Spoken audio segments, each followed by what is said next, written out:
আমন্ত্রণ ডিজি বাংলার দিনের খবর, সঙ্গে আছি ইমদাদুল হক। শুরুতেই শিরোনাম। তথ্য প্রযুক্তি ক্ষেত্রে সহযোগিতা বৃদ্ধিতে D8 নেতাদের প্রতি আহ্বান জানালেন প্রধানমন্ত্রী। নতুন প্রজন্মকে সুবর্ণ সুযোগ দিয়েছে হাইপার অটোমেশন, বললেন পলক। নিত্যপণ্যে ই-কমার্সে 1 বছরের প্রবৃদ্ধি 300%। সুইস বিনিয়োগকারীদের জন্য বাংলাদেশ আকর্ষণীয় স্থান, বললেন সুইজারল্যান্ডের রাষ্ট্রদূত।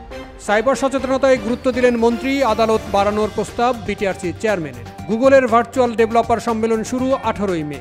লিঙ্কডইনে হ্যাকারদের ভুয়া চাকরির ফাঁদ। HarmonyOS এবং eSIM নিয়ে আসছে Huawei Watch 3 এবং ফের জনপ্রিয়তার শীর্ষে ইউটিউব। যাচ্ছি বিস্তারিত খবরে। তথ্য প্রযুক্তি ক্ষেত্রে সহযোগিতা বৃদ্ধিতে D8 নেতাদের প্রতি আহ্বান জানালেন প্রধানমন্ত্রী। তথ্য প্রযুক্তি সম্ভাবনাকে কাজে লাগানো সহ 4টি বিষয়ে গুরুত্বারোপ করেছেন D8 জোটের বর্তমান সভাপতি প্রধানমন্ত্রী শেখ হাসিনা। একই সঙ্গে আগামীর চ্যালেঞ্জ মোকাবেলায় তথ্য প্রযুক্তি ক্ষেত্রে জোট নেতাদের পারস্পরিক সহযোগিতা বৃদ্ধির উপর গুরুত্বারোপ করেছেন তিনি। D8-এর 4 দিনব্যাপী 10ম শীর্ষ সম্মেলনের শেষ দিনে গণভবন থেকে ভার্চুয়ালি অংশগ্রহণ করেন প্রধানমন্ত্রী। মিশর, Indonesia, Iran, Malaysia, Nigeria, Pakistan এবং তুরস্কের নেতারা ভার্চুয়াল এই সম্মেলনে যুক্ত ছিলেন। বক্তব্যে দক্ষতা উন্নয়নের মাধ্যমে যুবশক্তিকে কাজে লাগানো, তথ্য প্রযুক্তি সম্ভাবনার পূর্ণ ব্যবহার, প্রয়োজনীয় আইনি, প্রাতিষ্ঠানিক ও অবকাঠামোগত কর্মকাঠামো তৈরি, কানেক্টিভিটি বাড়ানো, সদস্য দেশগুলোর মধ্যে ব্যবসায় বাণিজ্য বাড়াতে পারস্পরিক সহযোগিতা বৃদ্ধির উপর গুরুত্বারোপ করেন বাংলাদেশের সরকার প্রধান। Let me highlight few points for our cooperation. Number 1, harnessing the power of our youth through skill development. Number 2, utilizing the full potential of ICT. Number 3, creating necessary legal, institutional and infrastructural framework. And 4, improving connectivity to facilitate trade and investment. সদস্যভুক্ত দেশগুলোর মধ্যে ব্যবসা বাণিজ্য, যুব উন্নয়নে জোর দিয়ে প্রধানমন্ত্রী শেখ হাসিনা জানান, যুবরা ব্যবসায়িক ধারণা, মডেল, উদ্ভাবন এবং প্রযুক্তিতে গুরুত্বপূর্ণ ভূমিকা রাখছে। Power and potential of the youths who have made breakthrough in business ideas, models, innovations and technologies. The youth of our countries can be encouraged to come together through the business initiatives at private and even government to private level. এবারের D8 সম্মেলনের প্রতিপাদ্য পরিবর্তনশীল বিশ্বে অংশীদারিত্ব, যুবশক্তি ও প্রযুক্তির প্রস্তুতি। সম্মেলনের সমাপনী বক্তব্যে গত 1 দশকে বাংলাদেশ তথ্য প্রযুক্তির উপর জোর দিয়েছে এবং ডিজিটাল বাংলাদেশে রূপান্তরিত করেছে বলে উল্লেখ করেন প্রধানমন্ত্রী। তথ্য প্রযুক্তি ক্ষেত্রে সহযোগিতা বৃদ্ধির উপর গুরুত্বারোপ করে প্রধানমন্ত্রী বলেন, চ্যালেঞ্জ মোকাবেলায় আমাদের তথ্য প্রযুক্তি ও উদ্ভাবনী ক্ষেত্রে কার্যকরী অংশীদারিত্ব এবং বৃহত্তর সহযোগিতা প্রয়োজন। D8 সম্মেলনে অংশ নিয়ে বক্তব্য রাখেন জোটের সদস্য দেশ মিশরের প্রেসিডেন্ট আব্দুল ফাত্তাহ সিসি, ইন্দোনেশিয়ার প্রেসিডেন্ট জোকো উইদোদো, ইরানের প্রেসিডেন্ট হাসান রুহানি, মালয়েশিয়ার প্রধানমন্ত্রী মুহিউদ্দিন ইয়াসিন, নাইজেরিয়ার প্রেসিডেন্ট মোহাম্মদ বুহারি, পাকিস্তানের প্রধানমন্ত্রী ইমরান খান ও তুরস্কের প্রেসিডেন্ট রিসেপ তাইয়েব এরদোয়ান। নতুন প্রজন্মকে সুবর্ণ সুযোগ দিয়েছে হাইপার অটোমেশন, বললেন পলক। দ্রুত পরিবর্তনশীল সময়ে বাংলাদেশের অর্থনৈতিক প্রবৃদ্ধি ও সমৃদ্ধিতে RPA ব্যবহারে অ্যাকাউন্টিং পেশাদারদের স্বাগত জানিয়েছেন আইসিটি প্রতিমন্ত্রী জুনায়েদ আহমেদ পলক। পরামর্শ দিয়েছেন পেশাজীবনের দক্ষতাকে একে অন্যের মধ্যে বিনিময় এবং পরিবর্তিত প্রযুক্তিতে নিজেদের জ্ঞানকে ঝালিয়ে নিতে। বৃহস্পতিবার institute of chartered accountants of Bangladesh ICAB আয়োজিত transforming finance and accounting with robotic process automation শীর্ষক একটি আন্তর্জাতিক ওয়েবিনারে প্রধান অতিথির বক্তব্যে এই পরামর্শ দেন প্রতিমন্ত্রী। Finance and accounting professionals will have to find ways to capitalize on the opportunities presented or risk being left behind with digital innovations. Implementing robotic process automation in finance and accounting or any other industry, the repetitive process can be automated. Efficiency as well as cost effectiveness will be achieved. This will ensure business operations and process compliance with regulations and standards. Robotic process automation is employing smart software robots, bots that identify and copycat human interactions with core legacy systems. Covid মহামারীকালীন ব্যবসায়ের সক্ষমতা বাড়ানোর জন্য robotic process automation RPA ব্যবহার অপরিহার্য উল্লেখ করে তিনি আরও বলেন, have come to realize the importance of using information technology to stay ahead in the current global scenario. More and more companies are relying on embedded automated controls for initiating, processing, and recording financial transactions and for creating its financial statements. Companies are investing in information technology because they recognize the numerous benefits IT can bring to their operations. Robotic process automation technology can help organizations on their digital transformation journey.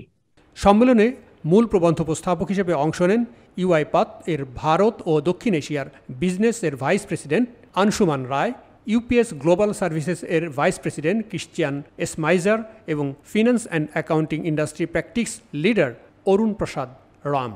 সম্মেলনে panelist হিসেবে অংশ নেন Dentsu Aegis নেটওয়ার্কের vice president finance CA Janardhan Hebbar, Berger Paints বাংলাদেশের পরিচালক ও CFO Sajjad Chowdhury FCA এবং রোবোটোমেশনের head of operation Faisal Mohammad.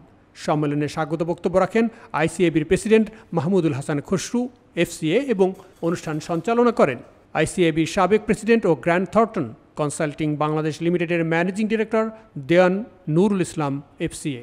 নিত্যপণ্যে ই কমার্সে এক বছরের প্রবৃদ্ধি ৩০০%। গত এক বছরে দেশের ই কমার্স খাতে গড় প্রবৃদ্ধি হয়েছে ৭০%। তবে নিত্যপণ্য বিপণনে এই প্রবৃদ্ধির হার ছিল ৩০০%, আর এই মাধ্যমে বার্ষিক লেনদেন হয়েছে ১৬,০০০ কোটি টাকা। একইভাবে ই কমার্সে ডিজিটাল লেনদেন ১০% বেড়ে মোট লেনদেনের ১৫%-এ পৌঁছেছে। বৃহস্পতিবার ই কমার্স ব্যবসায়ীদের সংগঠন e-commerce association of Bangladesh ইক্যাবের সংবাদ সম্মেলনে এসব তথ্য জানানো হয়। সংবাদ সম্মেলনে ডিজি বাংলার এক প্রশ্নের জবাবে শীঘ্রই 2টি ইন্স্যুরেন্স কোম্পানির সঙ্গে ইক্যাব চুক্তি করতে যাচ্ছে বলে জানান সংগঠনের সভাপতি শমী কায়সার। ইন্স্যুরেন্সের ব্যাপারটা আমরা অলরেডি কয়েকটা ইন্স্যুরেন্স কোম্পানির সাথে কথা বলছি। আমরা দুটো লিডিং ইন্স্যুরেন্স কোম্পানির সাথে আমরা কথা বলছি। আমি নিজে ব্যক্তিগতভাবে কথা বলছি। গত ডিসেম্বর থেকে আমরা কথাবার্তা শুরু করেছিলাম। ফেব্রুয়ারিতে আমাদের সবকিছু ফাইনাল হবার কথা ছিল, কিন্তু এটা একটু সময় লেগেছে। আমরা খুব শীঘ্রই আমরা দুটো ইন্স্যুরেন্স কোম্পানির সাথে কথা বলে তাদের সাথে আমরা একটা হয়তো এমওইউ করতে যাচ্ছি। চলতি বছর ইক্যাব 4টি মুখ্য বিষয়কে প্রাধান্য দিয়ে কর্মপরিকল্পনা তৈরি করেছে বলে জানান ইক্যাবের সাধারণ সম্পাদক মোহাম্মদ আব্দুল ওয়াহেদ তমাল। সংগঠনের পরিচালনা পর্ষদ সদস্য আসিফ আহনাফের সঞ্চালনায় সংবাদ সম্মেলনে ই কমার্সের গত এক বছরের প্রবৃদ্ধির পরিসংখ্যান তুলে ধরেন ইক্যাবের অর্থ সম্পাদক মোহাম্মদ আব্দুল হক অনু। ইক্যাবের তথ্য মতে শুধুমাত্র নিত্য পণ্যে 2020 সালের শেষ 8 মাসে লেনদেন হয়েছে 3,000 কোটি টাকা। বর্তমানে প্রায় 1,60,000-এর বেশি ডেলিভারি হচ্ছে প্রতিদিন। 50,000 নতুন কর্মসংস্থান, 60,000 তরুণের প্রশিক্ষণ, 16,000 কোটি টাকার সার্বিক ডিজিটাল লেনদেন। ই কমার্সের বিগত বছর সমূহে যেখানে 15% প্রবৃদ্ধি ছিল, গত বছর তা 70 থেকে 80% উন্নীত হয়েছে এবং ক্ষেত্র বিশেষে 300% প্রবৃদ্ধি 300% প্রবৃদ্ধি ঘটেছে, বিশেষ করে নিত্যপণ্য ও খাদ্য ব্যবসায়। সংবাদ সম্মেলনে আরও উপস্থিত ছিলেন ইক্যাবের জয়েন্ট সেক্রেটারি নাসিমা আক্তার নিশা এবং কার্যনির্বাহী কমিটির পরিচালক আশিস চক্রবর্তী, জিয়া আশরাফ এবং সাইদ রহমান। অন্যান্যের মধ্যে আরও বক্তব্য রাখেন ইক্যাব জেনারেল ম্যানেজার জাহাঙ্গীর আলম শোভন ও deputy manager Mahmudur Rahman. Swiss বিনিয়োগকারীদের কাছে আকর্ষণীয় স্থান বাংলাদেশ, জানালেন সুইজারল্যান্ডের রাষ্ট্রদূত। বাংলাদেশের আর্থসামাজিক সফলতার গল্প অনুপ্রেরণামূলক। আইসিটি খাতে বাংলাদেশ বিদেশি বিনিয়োগ তথা সুইজারল্যান্ডের বিনিয়োগকারীদের জন্য আকর্ষণীয় স্থান।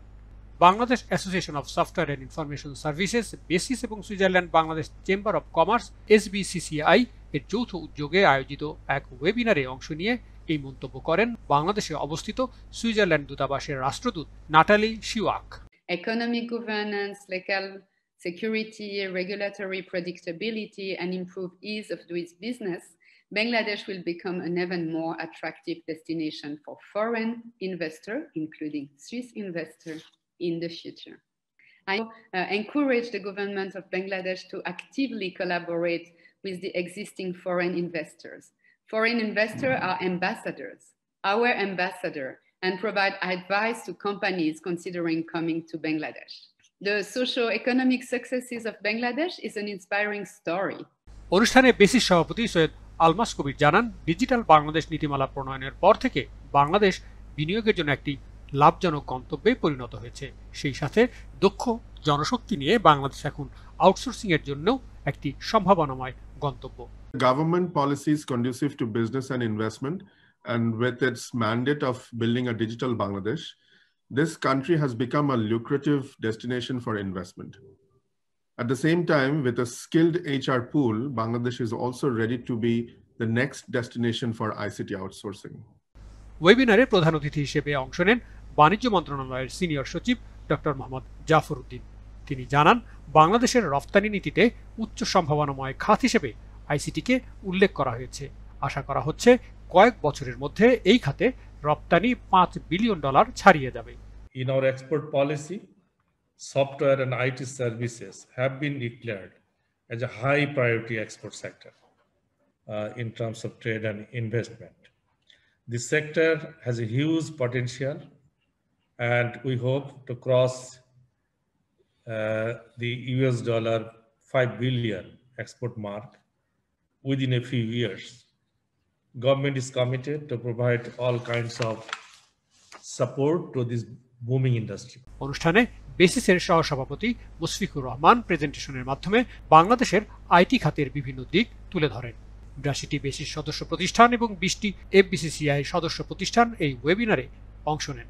আশা করা হচ্ছে আগামীতে সুইজারল্যান্ড ভিত্তিক আরও কিছু উদ্যোগ গ্রহণের মাধ্যমে বেসিস, এসবিসিসিআই এবং দূতাবাসগুলোর সহযোগিতায় বাংলাদেশি প্রতিষ্ঠানগুলো ব্যবসা সম্প্রসারণ এবং এই খাত থেকে রপ্তানি আয় ও বিনিয়োগ বহুলাংশে বৃদ্ধি পাবে। বেসিস সভাপতির সঞ্চালনায় ভার্চুয়াল এই ওয়েবিনারে আরও উপস্থিত ছিলেন সুইজারল্যান্ডে অবস্থিত বাংলাদেশের রাষ্ট্রদূত মোহাম্মদ মোস্তাফিজুর রহমান এবং বাংলাদেশ বিনিয়োগ উন্নয়ন কর্তৃপক্ষ বিডার নির্বাহী চেয়ারম্যান মোহাম্মদ সিরাজুল ইসলাম। সাইবার সচেতনতায় গুরুত্ব দিলেন মন্ত্রী, আদালত বাড়ানোর প্রস্তাব বিটিআরসি চেয়ারম্যানের। দেশের সাইবার জগৎ যতটা বড় হয়েছে সেই তুলনায় জ্ঞান ও সচেতনতায় পিছিয়ে আছে ব্যবহারকারীরা। ফলে এই জগতে ক্রমেই বাড়ছে অপরাধের ব্যাপ্তি। আবার এই অপরাধ শনাক্তের দক্ষতায়ও পিছিয়ে রয়েছে পুলিশ, এমনটাই মনে করেন ডাক ও টেলিযোগাযোগ মন্ত্রী মোস্তফা জব্বার। ডিজিটাল প্রযুক্তি ব্যবহার করার জন্য যে শিক্ষাটা দরকার, যে সচেতনতাটা দরকার, এইটা আমরা গড়ে তুলতে পারিনি। আমাদের এই জগৎটা বড় হয়েছে, এই ডিজিটাল দুনিয়াটা অনেক বড় করে ফেলতে পেরেছি আমরা, ইনফ্রাস্ট্রাকচার বিল্ড আপ করতে পেরেছি, ব্যবহারকারীর সংখ্যা বাড়াতে পেরেছি, কিন্তু তাদেরকে আমরা ওই জ্ঞানটুকু এখনো দিতে পারিনি। আমাদের আইন শৃঙ্খলা রক্ষাকারী বাহিনীকে ইনফ্যাক্ট একেবারে আকাশচুম্বী উন্নতি করার প্রয়োজন হবে, কারণ সামনের অপরাধের দুনিয়াটাও ডিজিটাল অপরাধের দুনিয়া। আমাদের আইন শৃঙ্খলা রক্ষাকারী বাহিনীকে যদি আমরা সেই ডিজিটাল অপরাধ দমন করার দক্ষতা না দিতে পারি, তাহলে আমরা কেমনে প্রত্যাশা করব যে তারা জনগণকে নিরাপত্তা দিতে পারবে। অবশ্য সাইবার আদালতের সংখ্যা কম হওয়ায় পুলিশ সমস্যায় পড়ছে বলে মনে করেন বিটিআরসি চেয়ারম্যান। তার মতে সাইবার আদালত কম থাকায় সঠিক সময়ে বিচার হচ্ছে না, মামলা সংখ্যা দিন দিন বাড়ছে। আমাদের একটা জায়গা বড় ঘাটতি রয়েছে, সেটা হলো সাইবার আদালত। সাইবার ক্রাইমের আদালত কিন্তু আরো বেশি করে দেশে আমার হওয়া উচিত। এটি খুব কম থাকায় আমাদের পুলিশদের খুব হিমশিম খেতে হচ্ছে, এবং এইটা প্রপারলি এই বিচার কার্যটা সম্পূর্ণ করা যাচ্ছে না, এবং অনেক বিচারের কাজ কিন্তু বিলম্বিত হচ্ছে এবং বেশি মামলার সংখ্যা বেড়ে যাচ্ছে দিন দিন। বাংলাদেশ কম্পিউটার সমিতি ও বাংলাদেশ টেলিযোগাযোগ নিয়ন্ত্রণ কমিশনের যৌথ আয়োজনে অনুষ্ঠিত সেভ ইন্টারনেট সেমিনারে এসব কথা উঠে আসে প্রধান অতিথি ও সভাপতির বক্তব্যে। সেমিনারে মূল প্রবন্ধ উপস্থাপন করেন বাংলাদেশ কম্পিউটার সমিতির মহাসচিব মনিরুল ইসলাম। মূল প্রবন্ধের উপর আলোচনায় সাইবার জগৎকে সুন্দর ও নিরাপদ রাখতে সচেতনতা বাড়ানোর উপর সবচেয়ে বেশি গুরুত্ব দেওয়ার পরামর্শ দেন বাংলাদেশ কম্পিউটার সমিতির সভাপতি শাহিদ উল মুনির। অ্যাওয়ারনেস করা এবং আমাদের নিজেদের থেকে যদি আমাদের ছেলেমেয়েরা বুঝতে পারে যে কোনটা ভালো কোনটা খারাপ, এর চেয়ে বড় কিছু আর নেই, এবং সেক্ষেত্রে কিন্তু আমরা একটা নিরাপদ পরিবেশ ওদের জন্য তৈরি করতে পারবো। আলোচনায় বিটিআরসি চেয়ারম্যান ইন্টারনেট সংযোগ দেওয়ার ক্ষেত্রে বাসায় প্যারেন্টাল কন্ট্রোল ডিভাইস ফ্রিতে দেওয়ার পরামর্শ দিলেও ভিপিএন সেবাকে নিয়ন্ত্রণের উপর গুরুত্ব আরোপ করেছেন আইএসপিএবি সভাপতি আমিনুল হাকিম। ভিপিএন সার্ভিসটা আমার মনে হয় যে খুব রেস্ট্রিক্টেড ওয়েতে এখন ইউজ করা উচিত, এবং আমরা যারা সার্ভিস প্রোভাইডার আছি, বড় বড় কোম্পানি, মাল্টিনেশনাল কোম্পানির এগেনস্টে যখন ভিপিএন সার্ভিস অ্যালাউ করা হয় তখন কিন্তু বিটিসিতে আমরা বিভিন্নভাবে পারমিশন নিয়ে তারপরে অ্যালাউ করা হয়, কিংবা ভিপিএন আইপি লিস্টে আমরা শেয়ার করি। ঠিক সেইভাবে টেলিকম অপারেটরগুলো আমার মনে হয় যে ভিপিএন এর সার্ভিসটা একটু দেখা দরকার বলে মনে করা হয়। তবে সুরক্ষিত ইন্টারনেট ব্যবহারের জন্য নিজস্ব প্ল্যাটফর্ম তৈরির আহ্বান জানান ৭১ টেলিভিশনের প্রধান সম্পাদক মোজাম্মেল বাবু। আমি মনে করি এখনই সময় যে নিজস্ব গেটওয়ে ছাড়া অন্য সব উন্মুক্ত প্ল্যাটফর্মে ঢুকতে না দেওয়া এবং অচিরেই নিজস্ব প্ল্যাটফর্ম তৈরি করা, এবং মানব জাতি হিসেবে মানুষকে বাঁচতে হলে এই একেবারে সাইবার মুখী না করে মানুষকে মনুষ্যত্ব বিকাশের যেই জায়গাগুলি সেগুলি প্যারালালি, অনেকেই বলছিলেন খেলার মাঠ, সিনেমা এক্সপেরিয়েন্স, অন্যান্য দিকে যদি সাংস্কৃতিক এগুলি যদি আমরা প্যারালালি প্রসেস না করি, মানুষ ইন্টারনেটে ঢুকে একটা মানুষরূপী ডেটা প্রসেসরে পরিণত হবে। পাশাপাশি অভিভাবকদের সচেতনতায় সবচেয়ে বেশি গুরুত্ব দেন তথ্য প্রযুক্তি ও ফাইবার অ্যাট হোম এর প্রধান প্রযুক্তি কর্মকর্তা সুমন আহমেদ সাবির। অভিভাবকরা যদি আমাদের শিশুদের বন্ধু না হতে পারি, আমাদের এই যে সময় আমাদের যে জীবন জীবিকার জন্য যে দৌড়, আমাদের যে উন্নয়নের সঙ্গে যে আমাদের দেশ যেমন এগুচ্ছে, আমরা ব্যক্তিগতভাবে আরো বেশি উন্নয়ন চাচ্ছি নিজেদের, এবং তার পেছনে আমাদের যে প্রতিনিয়ত আমাদের যে প্রচেষ্টা সময় ব্যয়, আমরা আসলে আমাদের সন্তানদের প্রতি যথেষ্ট সময় দিতে পারছি না। এই জায়গাটা যদি আমরা ঠিক না করতে পারি, তাহলে আমরা কিন্তু আসলে কোনোভাবে কোনো প্রযুক্তি দিয়েই এই সমস্যার সমাধান আসলে করতে পারবো না। অধ্যাপক রুবায়েত সারোয়ারের সঞ্চালনায় অনুষ্ঠানে আরও বক্তব্য রাখেন বিটিআরসির মহাপরিচালক ব্রিগেডিয়ার জেনারেল মোহাম্মদ নাসিম পারভেজ, টেলিটকের ম্যানেজিং ডিরেক্টর মোহাম্মদ শাহাবুদ্দিন এবং বাংলালিংকের chief corporate and regulatory officer Taimur Rahman. এবার বিশ্ব প্রযুক্তির খবর। গুগলের ভার্চুয়াল ডেভেলপার সম্মেলন শুরু 18ই মে। গত বছর ভার্চুয়ালি আইও ডেভেলপার কনফারেন্স আয়োজনের পরিবর্তে বাতিল করে গুগল, তবে চলতি বছরে ফিরে আসছে আইও ডেভেলপার কনফারেন্স। প্রযুক্তি জায়ান্টটির প্রধান নির্বাহী কর্মকর্তা সুন্দর পিচাই জানিয়েছেন, আগামী 18ই মে থেকে 20 মে পর্যন্ত আয়োজিত হবে আইও ডেভেলপার সম্মেলন। গুগল ডেভেলপার্স টুইটার অ্যাকাউন্ট থেকে বেশ কিছু ধাঁধার পর অবশেষে এই ঘোষণা এলো। এবছর শুধুমাত্র অনলাইনেই আয়োজিত হবে সম্মেলনটি, বিনামূল্যেই এতে অংশগ্রহণ করা যাবে। ফিজিক্যাল আয়োজনের জন্য করোনা ভাইরাস পরিস্থিতি শেষ না হওয়া পর্যন্ত অপেক্ষা করতে হতে পারে। এর আগের বছরগুলোতে গুগল তাদের পরবর্তী অ্যান্ড্রয়েড বিল্ডার্স প্রদর্শন করে এসেছে, তবে এবছর কি হতে পারে সেটি এখনো জানা যায়নি। অবশ্য ধারণা করা হচ্ছে এবছর বেশ কিছু সফটওয়্যারের খবর আসতে পারে। থাকবে কারিগরি সেশন, কর্মশালা, মিট আপ সহ আগের আয়োজনগুলোর মতোই নানা বিষয়াদি। লিঙ্কডইনে হ্যাকারদের ভুয়া চাকরির ফাঁদ। করোনা মহামারীতে হন্যে হয়ে চাকরি খুঁজছেন চাকরি প্রার্থীরা, আর এই সুযোগ কাজে লাগিয়ে ভুয়া চাকরির বিজ্ঞাপন দিয়ে লিঙ্কডইনে মাত্রাতিরিক্ত হারে বেড়েছে হ্যাকারের আনাগোনা। সম্প্রতি গিজমোডের একটি রিপোর্টে লিঙ্কডইনে ভুয়া চাকরির ফাঁদের বিষয়টি খোলাসা করা হয়েছে। প্রতিবেদনে সেন্টায়ার নামের এক সাইবার সিকিউরিটি সলিউশন সেবাদাতা প্রতিষ্ঠান জানিয়েছে, ইউজারের ডিভাইসে ঢুকে পড়ার জন্য সাইবার অপরাধীরা লিঙ্কডইনে একটি পরিশীলিত ও বাস্তবধর্মী ক্যাম্পেইন ব্যবহার করছে। প্রতিষ্ঠানটির দাবি, একটি নির্দিষ্ট হ্যাকিং গ্রুপ চাকরি প্রার্থীদের বিভিন্ন ভুয়া চাকরির ফাঁদে ফেলে তাদের ডিভাইসে রিমোট কোড এক্সিকিউশনের মাধ্যমে ইনফেক্ট করার চেষ্টা চালিয়ে যাচ্ছে। এই রিমোট কোড এক্সিকিউশনের মাধ্যমে হ্যাকাররা ভুক্তভোগীদের ডিভাইসের রিমোট অ্যাক্সেস নিতে পারে। ফলে ভিকটিমের অনুমতি ছাড়াই হ্যাকারেরা তার ডিভাইসে কোনো ফাইল পাঠানো থেকে গ্রহণ করা, লঞ্চ করা, এমনকি ডিলিট পর্যন্ত করে দিতে পারে। রিপোর্ট থেকে জানা গেছে, এই হ্যাকাররা আসলে অনেক বড় সাইবার অপরাধ চক্রের সঙ্গে যুক্ত। সাইবার অপরাধীদের গোষ্ঠী গোল্ডেন চিকেন্স নামে পরিচিত। জানা গেছে, চাকরির অফার দিয়ে সরাসরি ব্যবহারকারীদের মেসেজ পাঠায় হ্যাকাররা। চাকরির এই অফারে থাকে একটি জিপ ফাইল, আর এই ফাইলে যুক্ত থাকে ম্যালওয়্যার, যা হ্যাকারকে ইউজারের ডিভাইসে ঢুকতে সাহায্য করে। হারমোনিওএস এবং ইসিম নিয়ে আসছে হুয়াওয়ে ওয়াচ 3। 2017 সালে Huawei Google wear operating system সম্বলিত ওয়াচ 2 বাজারে আনে। এরপর থেকে কোম্পানিটি ওয়াচ জিটি সিরিজে মনোনিবেশ করে, যেটিতে হুয়াওয়ের তৈরি সফটওয়্যারই ব্যবহৃত হয়েছে। অবশেষে ওয়াচ 2 এর পরবর্তী সংস্করণ দেখতে যাচ্ছে প্রযুক্তি বিশ্ব। উইবোতে জানানো হয়েছে, আগামী মাসের প্রথম দিকে হুয়াওয়ে ওয়াচ 3 উন্মোচন করা হবে। অবশ্যই এতে গুগলের কোনো সফটওয়্যার থাকছে না। জিটি ওয়াচের মতো এতে লাইট ওএসও ব্যবহার করা হবে না, বরং এতে থাকবে একেবারে নতুন ইউজার ইন্টারফেস, পরিচালিত হবে হারমোনি ওএসে। জিটি সিরিজে অনেক সফটওয়্যারেই অপূর্ণতা ছিল, তবে নতুন পরিধানযোগ্য ডিভাইসটিতে অধিক থার্ড পার্টি অ্যাপস কাজ করবে। গত বছরের সেপ্টেম্বরে যে হারমোনি ওএস ওয়াচ ডেমো দেখানো হয়েছিল তার থেকে অনেকটাই ভিন্ন ইন্টারফেস থাকবে নতুন ওয়াচটিতে। শুধু অপারেটিং সিস্টেমই নয়, ওয়াচ 2 প্রো এর মতো এতে ব্যবহৃত হবে ইসিম, থাকবে উইচ্যাটে টেক্সট এবং ভয়েসের মাধ্যমে উত্তর দেওয়ার সুযোগ। ফের জনপ্রিয়তায় শীর্ষে ইউটিউব। সামাজিক যোগাযোগ মাধ্যম হিসেবে এখনও যুক্তরাষ্ট্রে সবচেয়ে আধিপত্য বিস্তার করছে ইউটিউব এবং ফেসবুক, তবে ফেসবুকের প্রবৃদ্ধি হচ্ছে না। পিউ রিসার্চ সেন্টারের প্রকাশিত এক প্রতিবেদন থেকে এই তথ্য পাওয়া গেছে।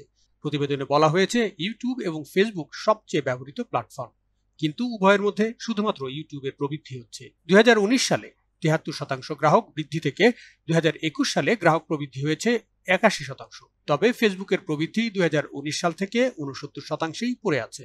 পিউ প্রতিবেদনে উল্লেখ করা হয় গত 5 বছর ধরে ফেসবুকের প্রবৃদ্ধি স্থিতি অবস্থায় রয়েছে, তবে এটি যুক্তরাষ্ট্রের প্রাপ্তবয়স্কদের কাছে অন্যতম জনপ্রিয় সোশ্যাল মিডিয়া সাইট হিসেবে বিদ্যমান রয়েছে। অপর প্ল্যাটফর্ম রেডিটের ক্ষেত্রেও উল্লেখজনক প্রবৃদ্ধি দেখা গেছে। 2019 সালে 11% প্রবৃদ্ধি থেকে 2021 সালে সেটি 18% উন্নীত হয়েছে। অন্যান্য সামাজিক যোগাযোগ মাধ্যমগুলোর প্রবৃদ্ধি চোখে পড়ার মতো নয়।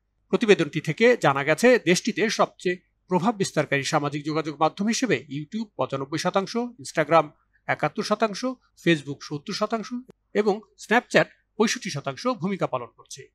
প্রিয় দর্শক, আজ এ পর্যন্তই। ডিজিটাল জীবনধারায় নিরাপদে ভালো কাটুক সবার জীবন। প্রযুক্তির সঙ্গে আপডেটেড থাকতে যুক্ত থাকুন ডিজি বাংলায়।